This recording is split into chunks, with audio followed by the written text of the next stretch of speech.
नमस्कार, जय माता दी। कैसे हो? आशा करती हूँ आप सभी लोग ठीक हो। तो मैं अपने चैनल में महालक्ष्मी जी की पूजा विधि सामग्री और उनकी दीपावली की कथा है वो बताने जा रही हूँ। सबसे पहले पूजा विधि से स्टार्ट करते हैं। पूजा सामग्री में लेना है रोली, मोली, अक्षत्र, पुष्प, मिठाई, गंगाजल, सुपारी, लौंग, इलायची, 7 प्रकार के फल, 1 लोटा जल, अगरबत्ती, धूप, जोत, सुगंधित तेल, 1 नारियल, मुश्क, कपूर, खिले बताशे, फूलमाला।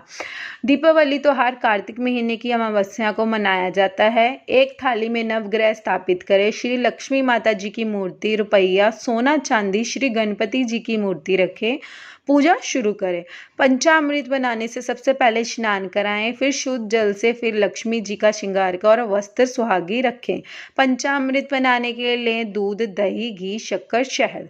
आज आइए हम दीपावली की कथा सुनाते हैं। एक दिन सौनकदायी ऋषि ने सत्य कुमार से प्रश्न पूछा, हे भगवान, दीपावली के अवसर पर श्री लक्ष्मी जी के साथ अन्य देवी देवते का पूजन क्यों किया जाता है, जबकि दिवाली का त्योहार विशेषता लक्ष्मी पूजन का है। ऋषियों के प्रश्न से उत्तर देते हुए वो बोले, हे ऋषियों, जब दैत्यराज बलि ने भुजाओं के बल से सभी देवताओं को बांध लिया था, तो कार्तिक अमावस्या का दिन स्वयं विष्णु भगवान ने 52 का रूप धारण करके उसे बंदी बना लिया और सभी बंदी बनाए देवताओं को कारागृह से मुक्त कर दिया। मुक्त होकर सभी मुख्य देवी ने श्रीनगर में लक्ष्मी सहित विश्राम किया। यही कारण है कि दिवाली के दिन लक्ष्मी पूजन के साथ साथ देवताओं का पूजन तथा शयन का भी प्रबंध करना चाहिए। ऐसा करने से लक्ष्मी अन्य देवताओं साथ ही ठहरेंगे। एक बिस्तर लगाकर उस पर कमल पुष्प छाया पर बिछाइए, क्योंकि लक्ष्मी जी कमल पर निवास करती हैं। हे ऋषियों, इसी तरह विधि पूर्वक देवताओं व भगवती लक्ष्मी का पूजन से वह स्थायी रहती हैं। इनके भोग के लिए गाय का खोआ मतलब मावा हो गया जो बना, उसमें मिश्री, लौंग, कपूर एवं इलायची आदि मिलाकर मोदक का लड्डू बनाना चाहिए। ऋषियों ने पुनः प्रश्न किया, राजा बलि ने लक्ष्मण जी को यह देवताओं को अपने वश में कर लिया, तो लक्ष्मी जी का उसका त्याग क्यों किया? भगवान बोले, जब देवों के स्वामी इंद्र से डरकर राजा बलि कहीं छिप गए तो इंद्र ने उसे ढूंढना चाहा। तब इंद्र ने देखा कि बलि एक खाली घर में गधे के रूप बनकर समय व्यतीत कर रहा है। इंद्र के वहां आने पर बलि ने उसकी बात हुई, बलि के समय का मतलब समझाया। जब दोनों बात कर रहे थे तो बलि के शरीर से एक दिव्य रूप वाली स्त्री निकली। उसे देखा इंद्र ने पूछा, राजा बलि, तुम्हारे शरीर में जो आभा युक्त स्त्री निकली है वह स्त्री देवी है, असुरी या मानवी? राजा बोला, हे इंद्रदेव, यह ना देवी है, ना असुरी है, ना मानवी है। यदि आप इसके बारे में जानना चाहते तो उसी से पूछो। इंद्र ने उसी पूछा, देवी तुम कौन हो? राक्षसों को छोड़ मेरे पास क्यों आ रही हो? मुस्कुराती हुई महाबली, इंद्र, मुझे ना तो राजा प्रहलाद के पुत्र रोचन ही जानते हैं, ना उनके पुत्र यह बलि। शास्त्र अनुसार मुझे दूसा, भूति और लक्ष्मी के नामों से पुकारते हैं, लेकिन आप तथा अन्य देवता हो तो मुझे नहीं जानते हैं। इंद्र ने कहा, हे देवी, जब आपने इतने वर्ष इनके पास वास किया है तो फिर अब क्या हुआ जो आप इनके परित्याग कर रही हो? साथ ही यह भी बताओ कि मुझे में कौन सा गुण देखा जो मेरी ओर आ रही हो? लक्ष्मी जी ने उत्तर दिया, हे आर्य, मैं जहाँ रह रही हूँ मुझे वहाँ से कोई धाता विधाता नहीं हटा सकता, क्योंकि मैं सदा समय के प्रभाव के छोड़ दूसरे के पास आ जाती हूँ।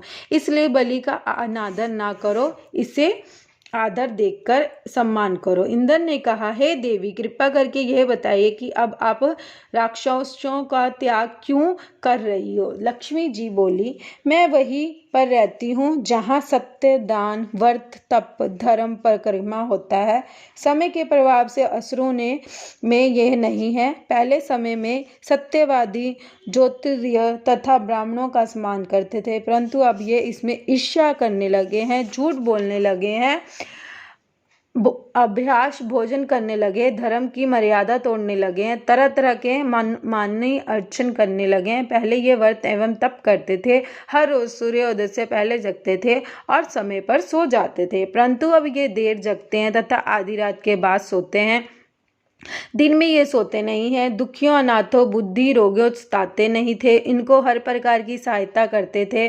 पहले ये गुरुओं की आज्ञा मानते थे तथा सारा काम समय पर करते थे और अच्छा सात्विक भोजन बनाकर दूसरे को खिलाने के बाद अपने आप खाते थे। सभी प्राणियों को समान समझते थे। उत्साह, निहंकार, सत्य, क्षमा, दया, दान, तप एवं वाणी में भी सरलता थी आदि सारे गुण इनमें थे।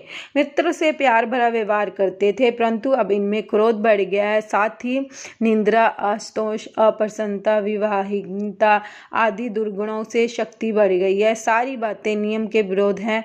बड़ों की इज्जत, बात न माननी, गुरुओं के आने पर आसन न छोड़ना, बच्चों की तरह सही तरीके से पालन न करना, इन सभी बातों से शरीर एवं चेहरे की क्रांति छीन हो रही है। शराब, जुआ, चोरी, पराई स्त्री का हरण, दुर्गंध अधिक आदि कारण उनका धार्मिक आस्था घट गई है।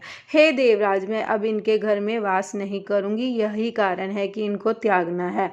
अब मैं तुम्हारी ओर आ रही हूँ, मुझे इज्जत से स्वीकार करो, क्योंकि जहाँ मैं हूँगी वहाँ श्रद्धा, विश्वास, आशा, जय, क्षमा, शांति, संगीत एवं देवियों का वास करूंगी। अब सारे देवताओं के मन में धार्मिक भावना बढ़ गई। यह सुन के इंद्र ने शक्ति रूपी लक्ष्मी को हार्दिक स्वागत किया। उसे समय समस्त देवगण में उनकी दर्शन के लिए उपस्थित होकर स्तुति करने लगे और तथा गाजे बाजों के साथ उनको स्वर्ग में ले आया गया। ये थी लक्ष्मी माता की कथा, जो दीपावली में लक्ष्मी पूजन की कथा होती है और पूजा विधि। आशा करती हूँ आपको ये कथा सुन के अच्छी लगी। अगर सुन के अच्छी लगी हो तो लाइक, शेयर, कमेंट जरूर करना। जय माता दी, हैप्पी दिवाली।